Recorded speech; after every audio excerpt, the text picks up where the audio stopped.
నుంచి అంటే ఇప్పటిదాకా ప్రిపరేషన్ స్టార్ట్ చేయని వాళ్ళు ఉంటారు. మామూలు ఇంటర్మీడియట్ మీద ఫోకస్ చేసి ఎటు పోవాలని తెలుసుకోలేక ఈ ప్రైవేట్ యూనివర్సిటీసా లేకపోతే వెబ్సైట్ అనే దాని మీద ఉన్న వాళ్ళకి ఫస్ట్ ప్రియారిటీ వెబ్సైట్ తీసుకుంటే వాళ్ళు ఇప్పటి నుంచి స్ట్రాటజీ ఏ విధంగా ప్రిపేర్ అయితే వాళ్ళకి బిలో 10,000 ర్యాంక్ రావడానికి ఛాన్సెస్ ఉంటాయి. దీంట్లో మళ్ళీ 2 రకాల విద్యార్థుల్ని బైఫర్కేట్ చేసుకోవాలి. ఇంటర్మీడియట్ వరకు చదువుకున్న వాళ్ళంటే కేవలం స్టార్ క్వశ్చన్ బ్యాంక్ని ఆధారంగా, అంటే నాకు సబ్జెక్ట్ ఏం అర్థం కాలేదు, ఈ ఇంపార్టెంట్ క్వశ్చన్స్ అన్నీ నేను చదువుకున్నా అనుకున్న వాళ్ళు కొంతమంది ఉంటారు. కొంతమంది క్షుణ్ణంగా ఇంటర్మీడియట్ టెక్స్ట్ బుక్ చదువుకున్న వాళ్ళు ఉంటారు. క్షుణ్ణంగా ఇంటర్మీడియట్ టెక్స్ట్ బుక్ చదువుకున్న వాళ్ళకి ఎంసెట్ ప్రిపరేషన్ అంత పెద్ద కష్టతరం కాదు. సో ఎందుకంటే సబ్జెక్టు కాన్సెప్ట్స్ ఆల్రెడీ వాళ్ళకి వచ్చు, అవే కాన్సెప్ట్స్ మీద అవే సబ్జెక్ట్ మీద టెస్ట్ జరుగుతుంది. అండ్ కెమిస్ట్రీ అయితే వీళ్ళు అతి సునాయాసంగా యాజ్ ఇట్ ఈస్గా రాసేయగలరు. మ్యాథ్స్ ఫిజిక్స్లో ప్రాక్టీస్ అవసరం పడుతుంది. సో ఈ 45 డేస్ ఆ ప్రాక్టీస్ ఓరియంటేషన్లో అన్ని చాప్టర్స్ కనుక ప్రిపేర్ అవుతే ఎంసెట్కి హ్యాపీగా ప్రిపేర్ అవ్వగలుగుతారు. ఇప్పుడు రెండో రకం ఏంటంటే ఓన్లీ స్టార్ క్వశ్చన్ బ్యాంక్ చదువుకున్న వాళ్ళు ఉంటారు.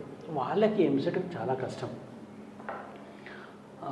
ఈ టైంలో వాళ్ళు ఏం చేయాలంటే ఎంసెట్లో 70 మార్క్స్ వస్తే మనకి సీటు, మంచి కాలేజీలో సీట్ వస్తుంది. 70 మార్క్స్ అన్ని ఏలు పెట్టుకున్నా, అన్ని వీలు పెట్టుకున్నా, అన్ని సీలు పెట్టుకున్నా స్టాటిస్టికలీ నాకు 40 మార్కులు రావాలి.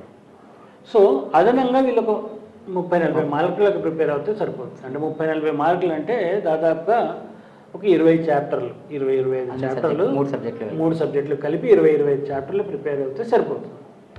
సో సునాయాసంగా చదువుకోగలిగిన ఆ 20 చాప్టర్లు ఏంటి అనేది పిల్లలు ఐడెంటిఫై చేసుకోవాలి. ఫర్ ఎగ్జాంపుల్ కెమిస్ట్రీలో సర్ఫేస్ కెమిస్ట్రీ ఉంది, చిన్న చాప్టర్. ఇన్ఆర్గానిక్ కెమిస్ట్రీలో ఉన్నాయి, చిన్న చాప్టర్లు ఉంటాయి. S block, P block, hydrogen and its compounds, ఇట్లాంటి కొన్ని టాపిక్స్ ఏవో చిన్నవి ఉంటాయి.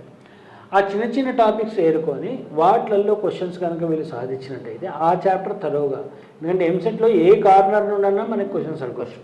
ఇంటర్మీడియట్ లాగా ఇంపార్టెంట్ అనేది ఉండదు. సో చదివిన చాప్టర్ తరోగా చదువుకోవాలి.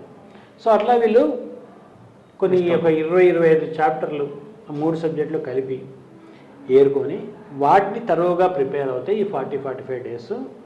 మిగతాది గెస్ మార్కులతో తెచ్చుకొని ఆ బార్డర్ దగ్గరికి రాగలుగుతారు. సో ఎఫెక్టివ్గా ఎంసెట్ ఏంటంటే స్ట్రాటజైజింగ్. మనకి ఎగ్జామ్ స్ట్రాటజీ అర్థం కావాలి. It is not like main. దీంట్లో నెగిటివ్ మార్కింగ్ లేదు. అండ్ ఇక్కడ మనకి ఏదో ఆల్ ఇండియా లెవెల్లో టాప్ ర్యాంకులు రావాల్సిన అవసరం లేదు. స్టేట్లో మనకి 10,000 లోపు ర్యాంక్ వచ్చినా కూడా టాప్ 10 కాలేజెస్లో సిఎస్సి కన్ఫర్మ్.